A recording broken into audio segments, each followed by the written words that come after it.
Alright. Hi everyone, how y'all doing? Now, are your dinners getting a little too ordinary and a little too plain? Are you looking for something different every night? What is more satisfying than ending your night with a delicious dinner that fills you up, and what a better way to end your dinner with a thrilling show that takes you back to where kings and queens once ruled kingdoms, where chivalry was not dead, and where brave knights once fought on horseback in shining armor. Well, as you all know now, I'm talking about medieval times. Now, I'm sure all of you have been asked the question, where would you like to eat for dinner, or where do you want to celebrate your birthday, or where do you want to celebrate for a dinner in general? Well, I'm pretty sure that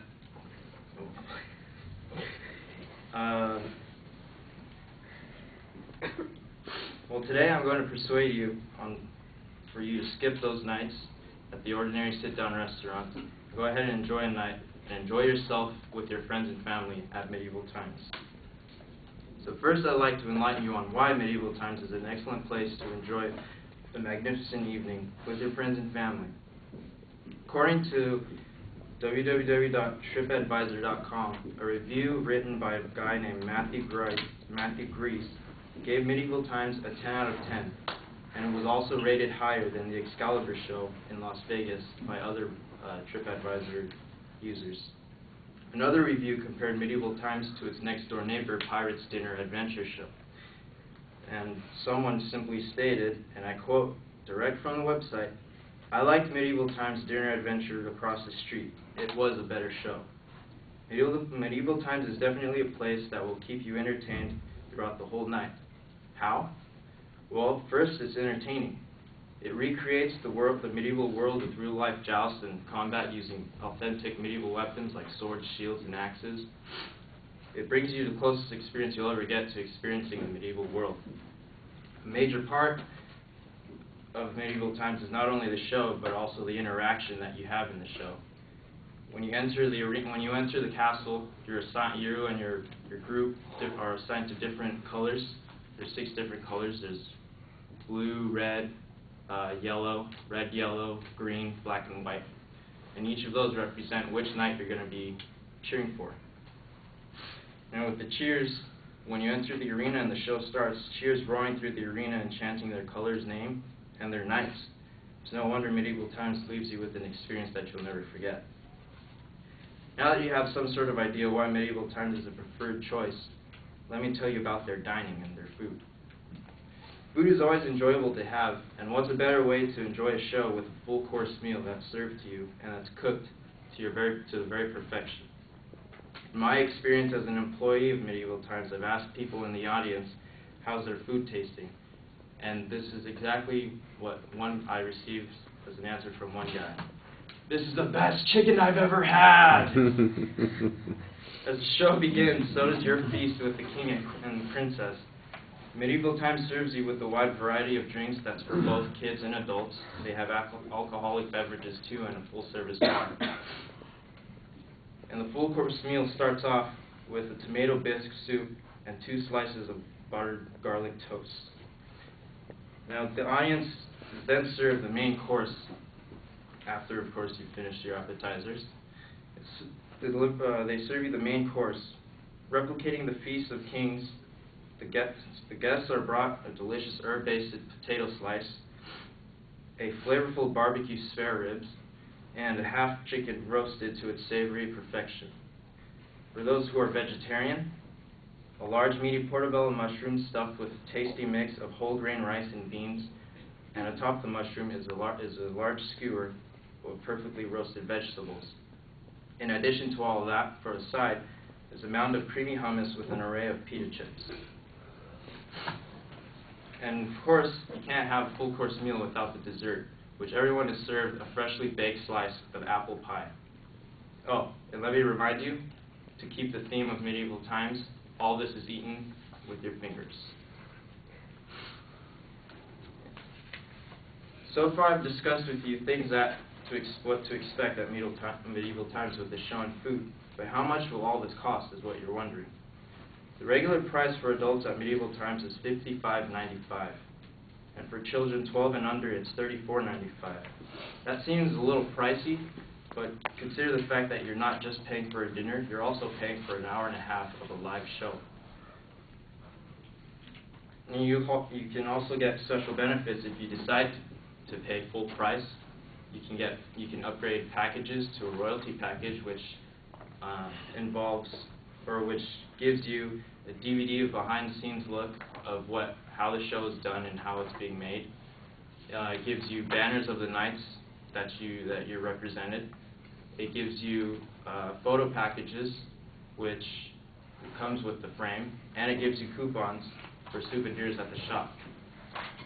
But for those of you who are just looking to have a nice time for a dinner and show, they do have special ticket promotions that can be used as an advantage for the holiday seasons. One particular discount that you can get is if you have a party of 15, you're able to get the holiday joust special, which each individual will, instead of being $55.95 for adults, it will be $29.95, and for children, it will be $24.95.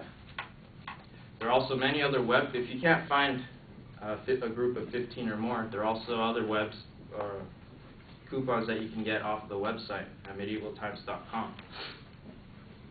Web codes for Kids Eat Free, $10 off, adults $5 off kids, or if you buy in advance, you can get up to 15% off, 15 to 30% off, depending on how advanced you get it.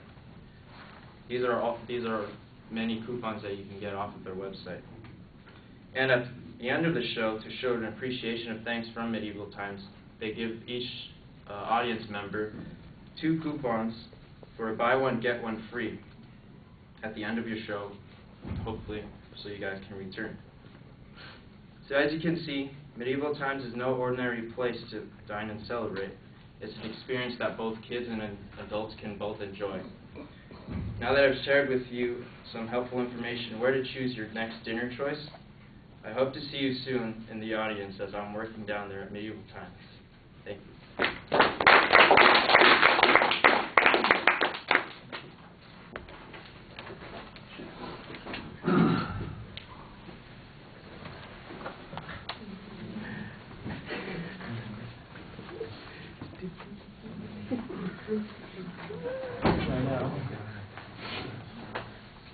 So Ashley, what did you think? I really liked the topic. I thought it was really interesting for everyone in our class. And I like how you started off because you got me hooked right away when you said about eating meals over and over, because I totally feel like that.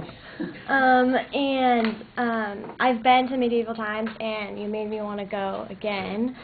I like the humor that you used. Thought it was really funny. You had pretty good eye contact. I felt like you looked down maybe a little bit too much, but for the most part it was pretty good, and your citations were good. I liked it.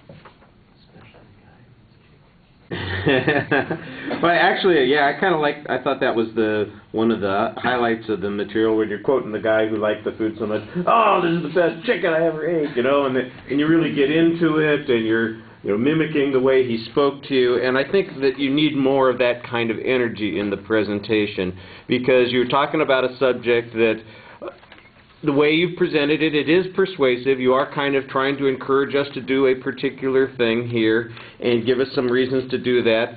And I think you've got some interesting ways of talking about it. Mostly you've got all these visualizations, for instance, of the food or the entertainment that's going on, but they would be so much more effective if they're delivered a little bit more enthusiastically. Instead, sometimes it just sounded like you're reading from the menu. The savory chicken is offered with the, basted spare ribs, and the tomato bisque soup, blah, blah, blah. And it sounded a little perfunctory. And if you talk to the audience more and a little bit with more enthusiasm, I think that part would come across better. It's nicely organized. you know, I'm not sure how much I trust all those people on the websites who are just posting their own responses, but I do appreciate your use of that kind of material, because on a subject like this, that's often all you've got. And you've got your personal experience, which I think you could maybe add a little bit more into the presentation to give you some credibility, and also, like I said, maybe use some experiences to make it a little bit more interesting, like the story with the guy who was so enthusiastic about his food, or maybe some event that happened during the show.